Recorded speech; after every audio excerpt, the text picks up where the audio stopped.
Hello বন্ধুরা, আপনারা দেখছেন ডিজিটাল সবকিছু ইউটিউব চ্যানেল। তো বন্ধুরা, গত জুন মাসে আপনারা 17তম কিস্তির টাকা পেয়ে গেছেন, এবার পাবেন 18তম কিস্তির টাকা। তো চলুন জেনে নেওয়া যাক যে 18তম কিস্তির টাকা আপনারা কবে পাবেন। কারণ এটা আপনারা প্রত্যেকেই জানেন যে নিয়ম অনুযায়ী প্রত্যেক 4 মাস অন্তর অন্তর এই টাকা দেওয়া হয় সরকারের তরফে, এবং এই টাকা সরাসরি কৃষক বন্ধু যারা আছেন তাদের অ্যাকাউন্টে পাঠিয়ে দেওয়া হয়। তবে এর মধ্যে বেশ কিছু কৃষক এই 18তম কিস্তির টাকা পাবেন না। তবে তারা কেন পাবেন না সে নিয়েও ভিডিওর মধ্যে আলোচনা করব। তাই আপনারা যারা যারা পিএম কিষাণের গ্রাহক আছেন তারা অবশ্যই ভিডিওটি মনোযোগ সহকারে দেখবেন, যাতে করে কোনো জায়গায় বুঝতে আপনাদের কোনো প্রকারের অসুবিধা না হয়। আর পিএম কিষাণের 18তম কিস্তির টাকা পেতে হলে অবশ্যই ভিডিওর মধ্যে উল্লেখিত এই কাজগুলি যত তাড়াতাড়ি সম্ভব করে ফেলবেন, না হলে কিন্তু আপনি টাকা পাবেন না। পাশাপাশি আপনি যদি আমাদের চ্যানেলে প্রথম দর্শক হয়ে থাকেন তাহলে অবশ্যই চ্যানেলটিকে সাবস্ক্রাইব করে বেল আইকনটি প্রেস করে অল নোটিফিকেশনে ক্লিক করে দেবেন, যাতে করে আমাদের চ্যানেলে যখনই কোনো নতুন ভিডিও আপলোড হবে তা সরাসরি আপনার কাছে পৌঁছে যায়। তো চলুন দেখে নেওয়া যাক এখানে বিষয়টি ঠিক কি বলা হচ্ছে। এখানে দেখুন একটি আর্টিকেল প্রকাশিত হয়েছে, বলা হচ্ছে আটকে যাবে পিএম কিষাণের 18 নম্বর কিস্তির টাকা, এই কাজটি যত শীঘ্র সম্ভব সেরে ফেলুন। ভারত সরকার কৃষি খাতের উন্নয়নে আরো জোর দিচ্ছে। কৃষকদের অর্থনৈতিক সুবিধা দিতে প্রধানমন্ত্রী কিষাণ সম্মান নিধি চালু করেছে সরকার।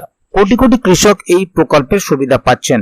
এই প্রকল্পের অধীনে বছরে 6000 টাকা করে কৃষকদের অ্যাকাউন্টে পাঠিয়ে যাচ্ছে কেন্দ্র। কৃষকরা বছরে 3টি কিস্তিতে এই টাকা পেয়ে থাকেন। প্রতি কিস্তিতে 2000 টাকা করে দেওয়া হয় তাদের। এখনো পর্যন্ত সরকার এই প্রকল্পের অধীনে 17তম কিস্তি প্রকাশ করেছে। বলা বাহুল্য, এখন কৃষকেরা প্রকল্পের 18তম কিস্তির জন্য অপেক্ষা করছেন। 12 কোটিরও বেশি কৃষক 18তম কিস্তির সুবিধা পাবেন জানা গিয়েছে। পিএম কিষাণের 18তম কিস্তির টাকা কবে আসবে?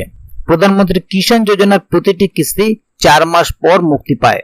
এই বছর 2024 সালের জুনে 17তম কিস্তি পাঠিয়েছিল কেন্দ্র। এখন 18তম কিস্তির পরিমাণ কৃষকদের অ্যাকাউন্টে আসতে পারে জুনের পর 4 মাসের হিসাবে, অর্থাৎ সেপ্টেম্বর ও অক্টোবরে পেতে পারেন টাকা। তবে অনেক মিডিয়া রিপোর্টে বলা হচ্ছে যে 18তম কিস্তি 2024 সালের নভেম্বরে দেওয়া হবে। এরা সবাই পাবেন টাকা?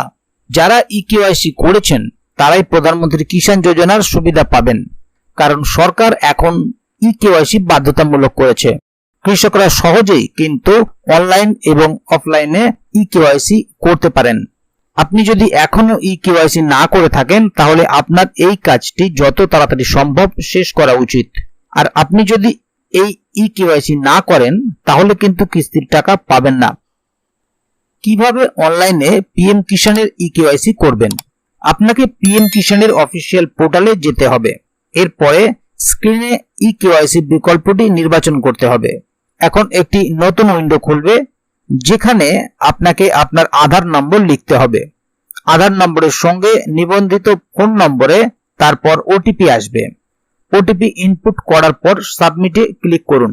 জমা দেওয়ার পরেই আপনার ইকেওয়াইসি প্রক্রিয়া সম্পন্ন হবে। উল্লেখ্য, প্রধানমন্ত্রী কিষাণ যোজনার 18তম কিস্তি সম্পর্কে এখনো কোনো আনুষ্ঠানিক ঘোষণা করা হয়নি। তাহলে বন্ধুরা বুঝতেই পাচ্ছেন, এখানে বলা হচ্ছে যাদের ইকেওয়াইসি করা নেই বা যারা এখনো পর্যন্ত ইকেওয়াইসি করে উঠতে পারেননি তারা অবশ্যই ইকেওয়াইসি করিয়ে নিন যত তাড়াতাড়ি সম্ভব, কারণ ইকেওয়াইসি এখন বাধ্যতামূলক হয়েছে। আর এই ইকেওয়াইসি না করা থাকলে আপনি 18তম কিস্তির টাকা পাবেন না। পাশাপাশি এটাও বলে রাখি, যাদের অ্যাকাউন্টের সঙ্গে আধার লিংক করা নেই তারাও কিন্তু এই টাকা পাবেন না, কারণ এখন অনলাইনের মাধ্যমে সরাসরি ডিবিটির মাধ্যমে অর্থাৎ ডিরেক্ট বেনিফিট ট্রান্সফার এই পদ্ধতির মাধ্যমে আপনার অ্যাকাউন্টে টাকাটি চলে যাবে। তাই অ্যাকাউন্টের সঙ্গে আধার কার্ড অবশ্যই লিংক করিয়ে রাখবেন। তাই বন্ধুরা, আশা করি ভিডিওটি সম্বন্ধে আপনারা সম্পূর্ণ তথ্য পেয়ে গেলেন, এবং যাদের এই ধরনের কোনো সমস্যা আছে তারা অবশ্যই সমস্যার সমাধানটি করিয়ে নেবেন। তো বন্ধুরা, আজকের গুরুত্বপূর্ণ ভিডিও আপডেটটি এখানেই শেষ করছি। ভিডিওটি সম্বন্ধে আপনাদের মতামত, এছাড়াও আপনারা কে কোথা থেকে ভিডিওটি দেখছেন অবশ্যই কমেন্ট বক্সে লিখে জানাবেন। ভিডিওটি ভালো লাগলে অবশ্যই একটি লাইক দেবেন এবং বন্ধুদের জানার সুবিধার্থে ভিডিওটিকে শেয়ার করবেন, যাতে তারাও বিষয়টি সম্বন্ধে জানতে পারে। ভিডিওটি শেষ পর্যন্ত দেখার জন্য অসংখ্য ধন্যবাদ। আবার দেখা হবে আগামী ভিডিওতে। ততক্ষণ পর্যন্ত ভালো থাকুন, সুস্থ থাকুন। ধন্যবাদ।